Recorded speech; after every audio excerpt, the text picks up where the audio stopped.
Ouais. Alors, il faut savoir. Alors, je vais expliquer un peu votre question. Par exemple, dans la paracha de la Toum'a, par exemple, on parle beaucoup de la Toum'a, l'impureté d'un homme qu'il a touché, un mort, ou bien une femme qu'il est nida, ou bien un homme qu'il a eu zera al-batala, ou bien il y a beaucoup des halachot de Toum'a, des halachot de pureté et d'impureté. Tahor, beaucoup. Mais la Torah, toujours, il utilise le corps. Mais parfois, la Torah, elle utilise aussi les vêtements. Beaucoup de fois, la Torah, elle parle aussi des begadim, des vêtements. Beaucoup. Si vous voyez dans la Torah aussi, elle parle. Comme par exemple, on voit dans le Hénia de la lèpre. On voit que beaucoup de fois, la lèpre, elle vient sur même les murs de la maison, et après les vêtements, et après le corps. Alors vous savez très bien que Hachamim disent que lorsqu'un homme il parle de la Shonara, Akadosh Baruch Hu, il ne punit pas tout de suite avec la lèpre sur son corps. Tout d'abord, il avertit la lèpre soudainement, il y a une tache qui va sortir dans le mur de la maison. Alors si cette tache-là, elle ne va pas, alors ça veut dire que ce monsieur-là, il n'a pas fait Teshuvah de la Shonara. Alors qu'est-ce qu'Hachem va faire? Hachem va faire que cette tache-là, elle va venir sur ses vêtements. Ses vêtements, les vêtements. Et si l'homme, il n'a pas fait Teshuvah par rapport au Lashon Hara qu'il a fait, alors là, encore, Hachem va l'avertir. Le troisième avertissement, c'est le corps. C'est le corps qui va avoir la tzara. Donc la maison, après, c'est les vêtements, après, c'est le corps. Mais beaucoup des fois, la Torah, elle parle que Bessaro, elle parle la Toum'a du corps, la Toum'a du corps, le corps. Parce qu'au fait, lorsqu'un homme il fait la Avera, ce n'est pas les vêtements qui font la Avera, c'est le corps qui a fait la Avera. Donc c'est le corps qui devient tamé. Donc c'est le corps qu'il faut laver. C'est le corps qu'il faut le laver. Par exemple, un homme qui va au mikvé, c'est pas les vêtements qui vont aller au mikvé, c'est pas le mikvé, c'est pas pour les vêtements, c'est le corps qui va au mikvé. Comme par exemple une femme qui est nida. Une femme qui est nida, on va pas lui dire qu'elle va se tremper avec ses vêtements. Non, le contraire, ses vêtements, chaque chose qui est dans son corps, c'est hatitza, ça peut empêcher le mikvé pour que ça soit pas parfait. Ça veut dire que toujours c'est le bassar. Le bassar, c'est. Alors vous savez que le mot bassar, on peut lire shvor, casse, ou bien shever. Shever. Shever, ça veut dire comme que quelque chose, comme qu'il a dit Yaakov à ses enfants, lorsqu'il y a eu la famine dans le monde, il n'y avait rien qu'en Égypte qui a eu le manger. Alors il dit à ses enfants, Shama'ati qui est shever b'Mitzrayim. J'ai entendu qu'il y a du manger en Égypte. Alors, le mot shever, c'est du verbe bassar. Ou bien c'est du verbe shvor, casser. Ça veut dire que lorsque quelqu'un il a des envies, et à cause de ces envies-là, malheureusement, il a fait une avera, il a fait une faute. Alors qu'est-ce qu'on lui dit? On lui dit casse ce Etzara-là. Shvor, casse ce Etzara. Ce Etzara de manger, ce Etzara de la jalousie, ce Etzara-là de ne pas rentrer dans la vie de l'autre. Casse ce Etzara-là de ne pas parler de la Shonara. Casse ce Etzara de ne pas s'énerver. Casse. Et s'il ne le casse pas, alors c'est le corps qui va être impur. Alors voilà, Shvor, Shever, Bassar. Tu vois, c'est la raison pourquoi la Torah, elle parle toujours du Bassar, parce que c'est le corps qui finalement, c'est le corps qui Lorsqu'un homme il fait une avera, c'est le corps qui prend le coup. Par exemple, vous voyez, lorsque quelqu'un il meurt, on n'enterre pas avec ses vêtements, on enterre son corps. Avec, par rapport à le caveau du corps, on met un linceul autour de lui. Mais finalement, c'est le corps. C'est comme qu'il a dit Hachem à Adam Arishon, le jour que tu fautes, mais afar bata, vel afar tashov. Tu viens du sable, eh ben tu retournes au sable. C'est-à-dire que le corps, c'est pour ça qu'on dit que un corps, le plus tôt possible, qui meurt et on l'enterre, c'est bien pour lui. Pourquoi? Parce qu'étant donné que son corps il a fauté, alors le corps il souffre. Il a fauté avec son corps, il a fauté avec son passage. Alors maintenant c'est comme il brûle, il souffre. Mais lorsque tu le mets par terre, c'est ça qui va le calmer. C'est comme si quelqu'un, il a brûlé, et vite, on apporte de l'eau pour éteindre le feu.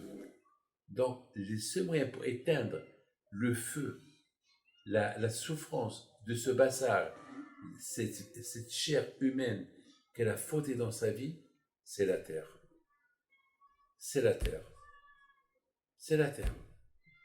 Et c'est pour ça qu'on dit que ma bassar, ma berima, le pécabo.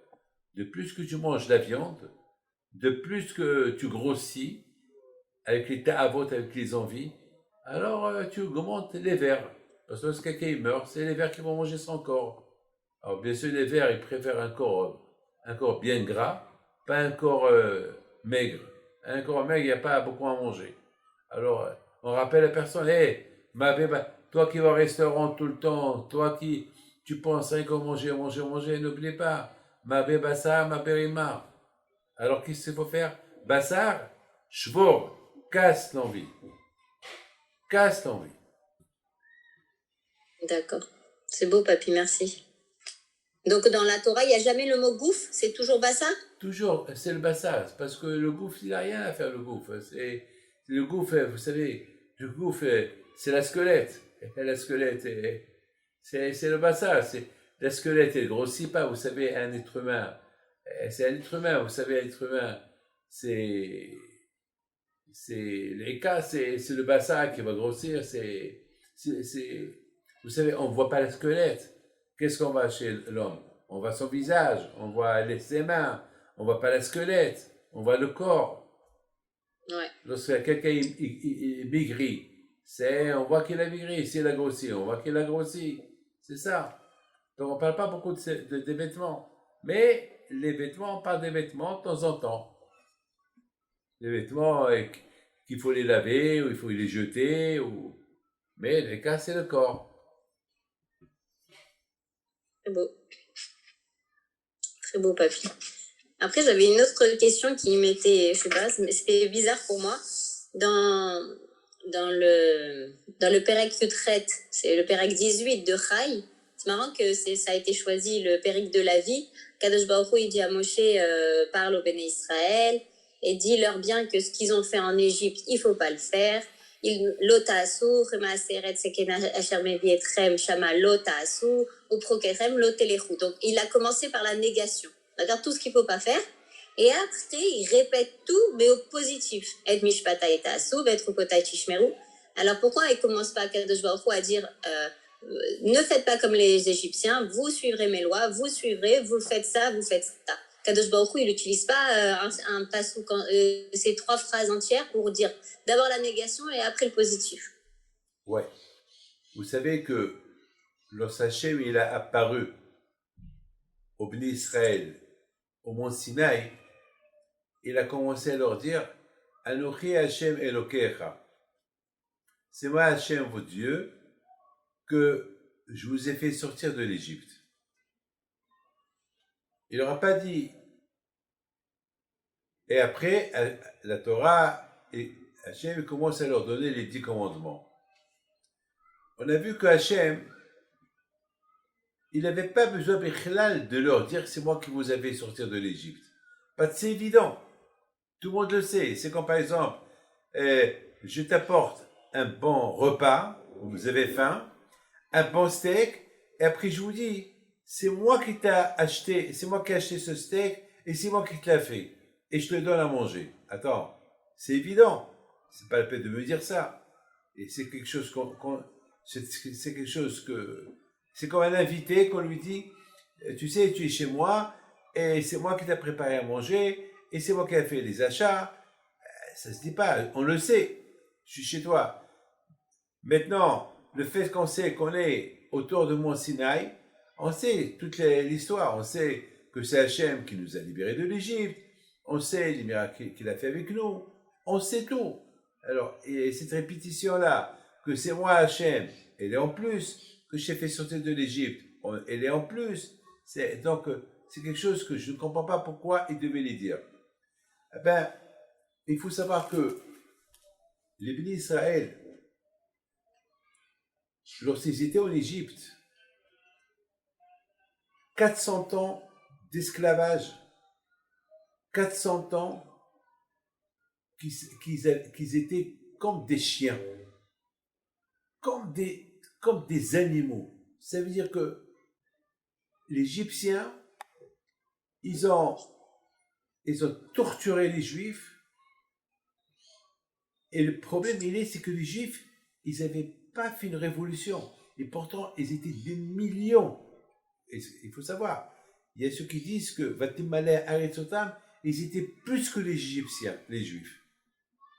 Ils étaient nombreux.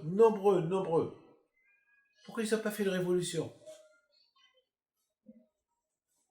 Dans l'histoire, on a vu la révolution des esclaves. Vous savez que beaucoup de fois, les Romains, ils avaient beaucoup de fois, ces esclaves qui se sont révoltés, ils ont brûlé Rome.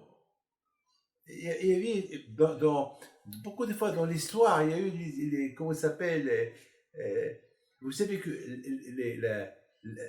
l'Empire romain, elle est tombée à cause des Vikings, et c'est tombé à cause des tribus. C'est les tribus, c'est les terroristes qui ont terrorisé les Romains, et les ont déstabilisés jusqu'à ce que Rome est tombée. Et pourquoi les Juifs, ils n'ont pas fait ça? Pourquoi les Juifs, ils n'ont pas fait la révolution? Ils sont en train de tuer leurs enfants, égorger leurs enfants, avec tout le mal que les Égyptiens, et en plus, ils étaient plus nombreux que. Pourquoi ils n'ont pas fait une révolution? Pourquoi? Eh bien, la réponse, elle est, on a vu la Shoah. On a vu la Shoah, j'ai vu des photos. Des photos. Une queue de juifs, 1000 juifs. Il n'y avait même pas 10 soldats nazis qui les surveillaient. Mais vous êtes 1000. Il y avait une fois 100 000 juifs à Auschwitz. C'est la folie, 100 000. C'est quoi 100 000? 100 000 juifs. Il y avait là-bas des caravanes pour avoir 100 000 juifs. Combien il y avait? Il y avait 500 SS, 1000 SS. Ils sont 100 000. On voyait quelques soldats qui faisaient rentrer les juifs, mais faisaient révolution. Malheureusement, les juifs, lorsqu'ils ne suivent pas le chemin d'Hachem, Akadosh Baruch Hu, ils lui donnent la peur. D'ailleurs, même Moshe Rabbeinu, il dit, comment un ennemi, il court derrière 100 juifs et 2 derrière 1000? Comment est-ce possible? Quand Moshe Rabbeinu répond, parce qu'Hachem, lorsque les juifs ne suivent pas le chemin d'Hachem, Akadosh Baruch Hu, il lui fait rentrer une peur dans son corps qu'il a peur. Il a peur. C'est comme il y a, comment ça s'appelle, il y a le lion. Le lion, il a fait, est-ce que il a peur de la fourmi? C'est même dans la science. Le lion, il fait 1 milliard de fois plus gros que la fourmi, et il a peur de la fourmi. Il a peur d'elle. Dès qu'il voit la fourmi, il a peur d'elle. Pourquoi? Parce que la fourmi, il a peur que la fourmi, elle rentre dans ses oreilles ou à travers son nez et puis lui faire des dégâts. Donc il a peur. il voit la fourmi, il l'évite. Il évite. Il a peur d'elle, comme ça Hachem il a fait. Quand je il a fait comme ça. La nature, elle est comme ça. Alors maintenant, vous comprenez que les Juifs en Égypte, ils souffraient tellement, d'un côté, ils souffraient, jusqu'à qu'ils les ont humiliés, ils les ont rendus mamaches, jusqu'à qu'ils les ont rendus comme des fourmis qu'ils n'avaient même pas. Vous savez, un Égyptien qui passe, il y a 300 Juifs qui sont à côté de lui, et l'Égyptien va dire: hé, garde à vous! Tout le monde garde à vous. À terre, à terre. C'est comme ça. C'était dur pour eux. Lorsque maintenant, Moshe Rabbeinu il est venu pour leur donner la liberté, c'est pas facile hein, qu'ils deviennent des. C'est impossible qu'ils achètent leur liberté. C'est impossible. Comment? Ben, il a fallu qu'Akash Baruch Hu, il a fait du mal. Il a donné les 10 makot aux Égyptiens pour que le Juif il voit que finalement ces Égyptiens-là, ils sont rien du tout. Et le fait qu'Hachem il n'a pas frappé les Juifs et que les Juifs ils voyaient tous les coups que les Égyptiens ils recevaient, donc Hachem il leur a donné, c'était une thérapie pour les Juifs jusqu'à qu'ils ont repris confiance en eux. Et c'est la raison pourquoi Hachem lorsqu'il les a libérés, c'est écrit au Bnei Israël au Biadrama. Là, c'est ce qu'on appelle le Juif libre. Mais maintenant, Hachem il a apparu au Bnei Israël, au mont Sinaï. C'était important pour que Akadosh Baruch Hu, il les rappelle encore, une répétition. Parce que maintenant, on a tourné la page de l'esclavage, maintenant on est libre, maintenant Akadosh Baruch Hu, à Matan Torah, il veut maintenant donner son autorité. Et c'est la raison pourquoi il leur a dit maintenant Anochi Hashem. Parce que maintenant il n'aura pas dit Anochi Hashem. Depuis l'Égypte jusqu'à Matan Torah, toujours Moshe Rabbeinu disait au Bnei Israël Vida'atem ki ani Hashem. Et vous allez savoir ça. Alors ça y est, vous allez savoir. Maintenant je le dis, alors ça y est, vous me connaissez maintenant. Alors maintenant c'est Anochi Hashem. Il y a une différence. Si pour écoute, il y a une différence lorsque je te dis et tu sauras qui je suis, et après je te dis maintenant tu sais qui je suis, Ani Hashem. Parce que maintenant il aura direct Vida'atem ki ani Hashem. Une fois maintenant qu'ils sont arrivés à l'idéa, à la connaissance d'Hachem, alors là quand je leur dis Ani Hashem, c'est moi Hachem qui vous a libéré de l'Égypte. Maintenant que vous connaissez, ça veut dire que pendant un laps de temps, parce qu'on ne peut pas connaître Hachem sans la Torah. Mettez ça dans la tête. Tous ces gens-là qui te disent, je crois en Dieu, tous ces gens-là qui te disent, j'aime la Torah, j'aime Hachem, s'ils n'étudient pas la Torah, ils ne connaissent pas Hachem. S'ils n'utilisent pas la Torah, ils ne sauront jamais qui c'est Hachem. On connaît Hachem uniquement à travers la Torah. Comment toi tu peux connaître ton mari? Par son nom. Tu ne vas pas l'appeler non. Il y a un nom. Ah ben, il y a un nom, il a un nom. Attends, tu ne peux pas dire lui il va t'appeler quoi? Il y a un nom. Et tes enfants, il y a un nom. C'est pour ça que quand je vais au il leur a dit j'ai un nom, Anochi Hashem. Anochi Hashem, j'ai un nom. Vidatem, vous avez connu qui je suis. Alors qui je suis? Alors, j'ai un nom, Hashem. Et c'est la raison pourquoi dans la Torah, et c'est important pour vous de savoir, Hashem, c'est important que maintenant, lorsque Akadosh parle il parle maintenant de la Kedusha, il leur dit, rappelez-vous ce que vous étiez une fois en Égypte. Ce que vous étiez en Égypte parce que vous ne m'avez pas connu. Mais une fois que vous m'avez connu, et après je vous ai dit mon nom, alors maintenant, ce que vous avez fait là-bas, il ne faut pas le faire. C'est pour ça qu'Akadosh il a commencé par ce qui est négatif, et après il part du positif. C'est comme les répétitions. Vous savez, dans la vie juive, toujours, comme il dit David Ameller, pour que quelqu'un qui a fauté, et pour que toujours sa teshuva soit effective, jamais il faut qu'il oublie la avera qu'il a fait, la faute qu'il a fait.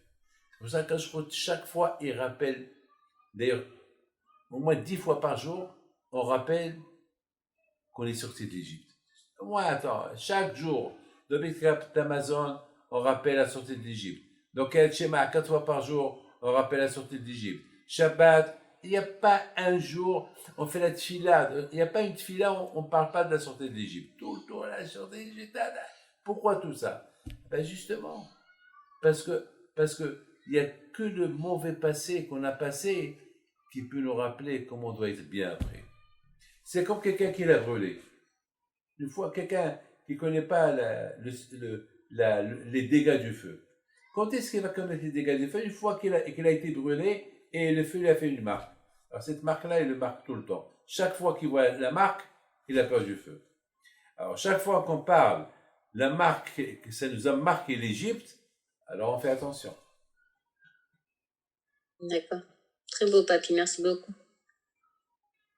Mais après, il continue, parce que c'est ça que je comprends pas. Et mishpatai ta'asuv, et rukotai tishmereu, et ensuite encore, ushmartem, et rukotai, et mishpatai ashari.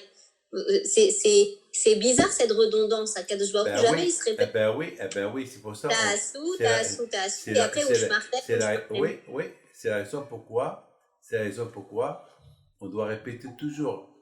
Si on chasse, on a terminé la Gemara, on la répète, on la répète, on la répète. Pourquoi le Sahara est très fort? Le Sahara, lorsqu'il s'agit de la Torah, le Sahara, il fera tout pour nous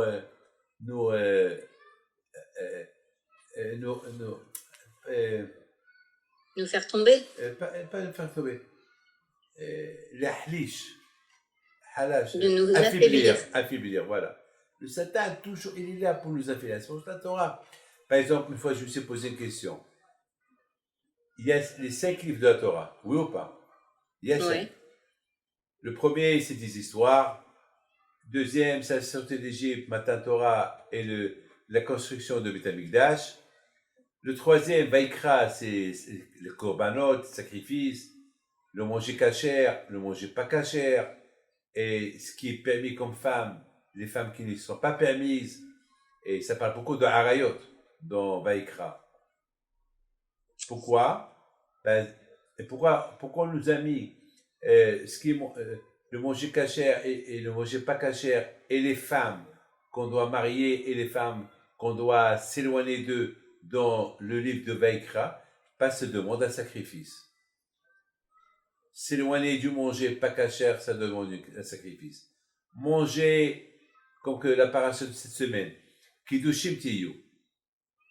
Qu'est-ce qu'il dit Rashi? Kadesh atzmach b'mutarlach. Ça, c'est le Ramban. Le Ramban dit la Kedusha, elle vient lorsque tu fais attention au manger. Même le manger cachère, il faut pas, c'est pas la peine de manger trop. Tu veux être sain, ne cherche rien qu'à manger, parce que il faut savoir casser l'envie. Ça, c'est le Ramban qui dit ça. La Kedusha, elle vient quand, par exemple, quelqu'un qui est marié. Je suis marié, c'est ma femme. On lui dit, même avec ta femme, c'est pas la peine de trop parler. Elle parle ce qu'il faut parler, parce que parler trop, vous allez finir par faire une guerre, une bagarre. Pourquoi des fois, les discussions, trop de discussions, ça finit par une bagarre. Il faut parler, bien sûr qu'il faut parler. Mais c'est pas la peine de parler des bêtises. Tout l'idée, c'est ne pas arriver à parler des bêtises, parce que arriver à parler des bêtises, voilà, ce matin, j'ai reçu 3 femmes, et parmi ces deux femmes, là, il y a une femme qu'elle adore son mari, papa, et voilà, maintenant, elle va divorcer. Pourquoi? Parce que,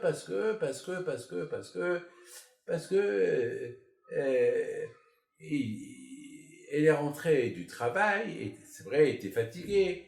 Alors, la première chose, elle a attaqué son mari l'a attaqué, à force de parler, voilà, et maintenant, ils sont en bagarre. Voilà. C'est pour ça, Bémet, l'expérience qu'elle m'a montrée, l'expérience que j'ai eue dans ma vie de 40 ans que je reçois les gens, c'est que la plupart des divorces que je vois, c'est à cause des paroles. C'est d'une parole, d'une phrase à l'autre. Donc, Hachamim, ils sont très intelligents. Hachamim, ils ont dit, Bishto Amo, évite de trop parler avec ta femme. Bishto. Elle a la plus forte raison avec la femme de ton ami.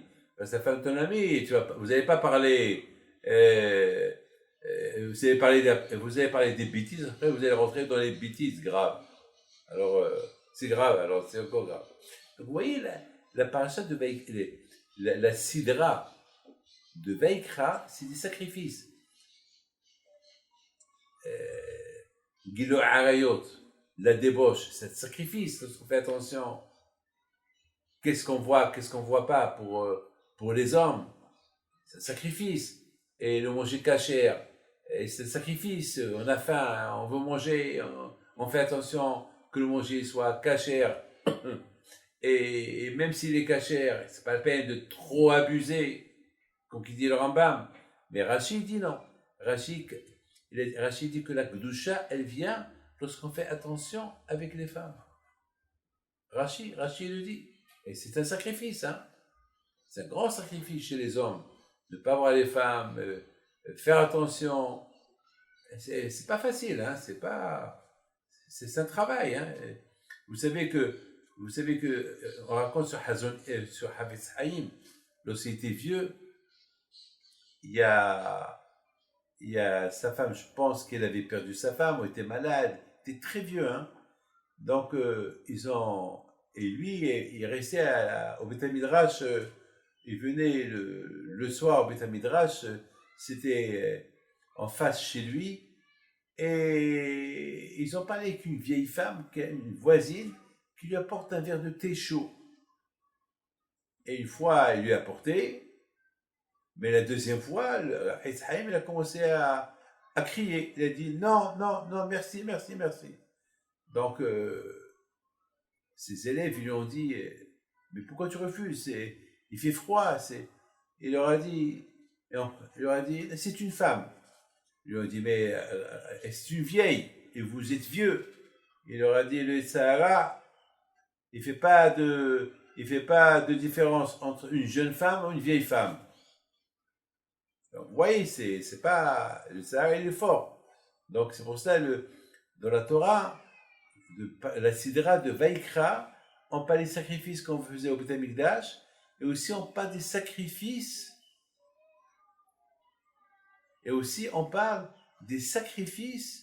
que l'homme lui-même, parce qu'on dit que l'homme c'est un Beth Amikdash, que l'homme lui-même, il faisait sur lui. Faire attention à ce qu'il mange, faire attention à ce qu'il ne mange pas, attention avec qui il parle, les femmes, tout ça.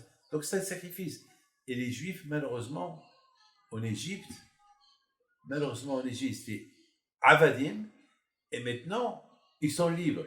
Donc, Akash leur a dit, oui, vous êtes libres de la Avdout, de l'esclavage, mais il ne faut pas être esclave au Sahara. Et c'est pour ça, la Torah, elle répète. Donc, j'ai oublié de vous dire que le livre après il y a Bamidbar, on a dit, il y a Bereshit, Shemot, Vaikra. Bamidbar, c'était les 40 ans que les Juifs ils sont restés dans le désert. Et Devarim, les Devarim, c'est une répétition. Devarim, c'est pour que Moshe Rabbeinu, il répète au Béni Israël tout ce qui s'est passé pendant 40 ans. Donc, c'est une répétition.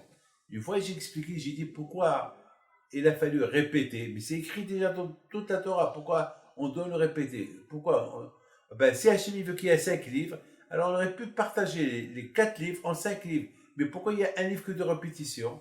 La réponse est pour qu'on apprend que la Torah, il faut la répéter. On répète. Vous savez que Rab Chaim Kanievski, il répète toute la Torah chaque année. Chaque année, il fait Siyum Kol Torah.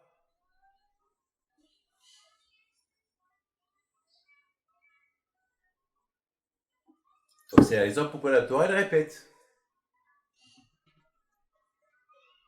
C'est très beau, papy. Elle répète, mais elle répète même dans Kedoshim. Elle répète. Pour t'apprendre toi aussi, il faut répéter. Hazara, qu'est-ce que tu dis à ton fils Haïm? Répète. Qu'est-ce qu'on lui dit? Répète. Et voilà. Parce que lorsqu'on répète, ça va être ancré dans le corps. Et lorsqu'on fait une avera, ça touche le bassar. Eh oui. Ça touche le bassar, ça touche le corps. Donc ça rend le bassar tamé. Donc il faut qu'il lave son corps. Et c'est quoi Bamaïm? On compare la Torah à l'eau. Donc pour que le corps il n'oublie pas la Torah, alors tu te laves et avec de l'eau et tu fais répétition. Et la Torah, tu étudies encore la Torah. on dit que celui qui est impur, sa pureté elle vient avec la Torah. Et l'eau, s'il faut, et la Torah. La Torah, elle purifie le corps. Merci, Papy, c'est très beau. Bon, bah, ça répond beaucoup alors dans Kedoshim, parce que Kedoshim, Kadosh Baruch Hu, il répète de respecter ses parents, le fait de voler, tout est répété avec un peu plus de détails en fait. Et ça répond à toute la paracha de Kedoshim. Il faut aussi savoir qu'il y a beaucoup de répétitions que la Torah elle répète pour te dire, parce qu'il ne faut pas oublier que les Juifs, ils étaient esclaves en Égypte. Il dit, voilà. Ibn Ezra, il dit quelque chose. Il dit, Mashou Yafé, il dit quelque chose d'extraordinaire. Il dit, pourquoi la Torah, elle parle, après Matan Torah, la Torah, elle parle, Kitikne Eved Evri. Si tu achètes un esclave juif, pourquoi la Torah, elle parle de l'esclavage? Pourquoi la Torah, elle parle, après Matan Torah, parle de Shabbat, parle des choses bien. Pourquoi tu parles si tu achètes un juif, par exemple, si un juif il a volé, il n'a pas de quoi payer son vol, alors le bédit, il le vend à quelqu'un, et ce quelqu'un il paye sa dette, il est esclave chez lui pendant 6 ans.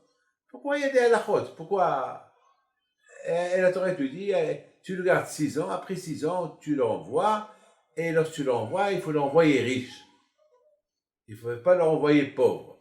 Il faut l'envoyer avec l'argent, il faut l'aider. Il faut l'aider à Khnasat Kala, s'il n'est pas marié. Il faut le gâter. Pourquoi la Torah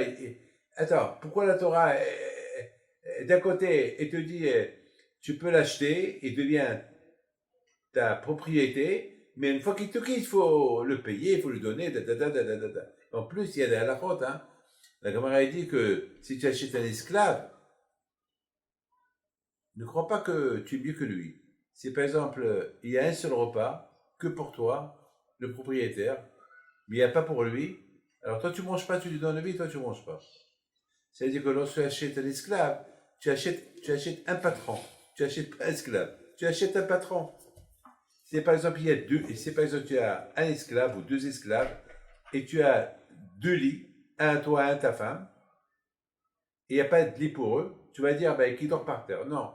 Tu dors dans ta chambre, et toi et ta femme, vous vous dormez par terre. Alors, Ben Ezra, il dit une phrase extraordinaire.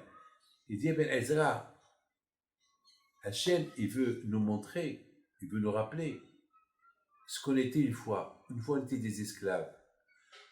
Un esclave, il n'avait pas le droit à la parole. Un esclave, il est tellement humilié, c'est que il n'est pas, et pourtant, il a le visage d'un homme, mais il n'est pas un homme. Il n'est même pas un animal, ou un animal, il est abandonné. Lui, non, il est Eved. Il est Eved, il est esclave, il ne peut rien faire. Il ne peut même pas exprimer ce qu'il pense. Il dépend de ce patron. Il dépend, ce que son patron, il lui dit, et même s'il gagne au loto, c'est un jour l'esclave, il va jouer au loto, il a gagné 100 millions de dollars, c'est pas à lui. Ça appartient à son patron. C'est la folie. C'est de la folie. Alors c'est pour ça qu'Akadosh Baruch Hu, il dit à l'homme, lorsque tu achètes un esclave, occupe-toi de lui bien. Ne crois pas que tu as acheté un esclave, tu as acheté un patron. Et tout cela pourquoi? Hachem, il veut nous rappeler qu'est-ce qu'on était nous avant. Parce qu'on a tendance d'oublier qu'est-ce qu'on était avant. Et Hachem, il ne veut pas qu'on oublie qu'est-ce qu'on était avant. Il veut qu'on se rappelle toujours qu'est-ce qu'on était avant pour être bien au futur. Et pour être bien au présent. Et c'est la raison pourquoi Akadosh Baruch Hu, lorsqu'il s'est présenté au Bnei Israël à Matan Torah, il leur a dit, bon, avec tout ce que vous avez vu pendant 1 an, vous m'avez connu. Mais est-ce que vous connaissez mon nom? Anochi Hashem. De l'Ika, maintenant, c'est pas de connaître quelqu'un, oui, je connais. Non! Baruch Ata Hashem. C'est pour ça qu'on dit chaque fois le mot. Baruch. Pourquoi on ne dit pas béni soit Dieu? Non, on dit Hashem. Anochi Hashem Elokecha. Pour que tu saches ce que tu es en train de manger, c'est Hashem qui t'a donné. C'est pas que je sais. Il y a beaucoup des gens qui disent je sais, ils ne savent pas. Pour ça, la Torah, elle veut, pour connaître Hashem, qu'à travers la Torah.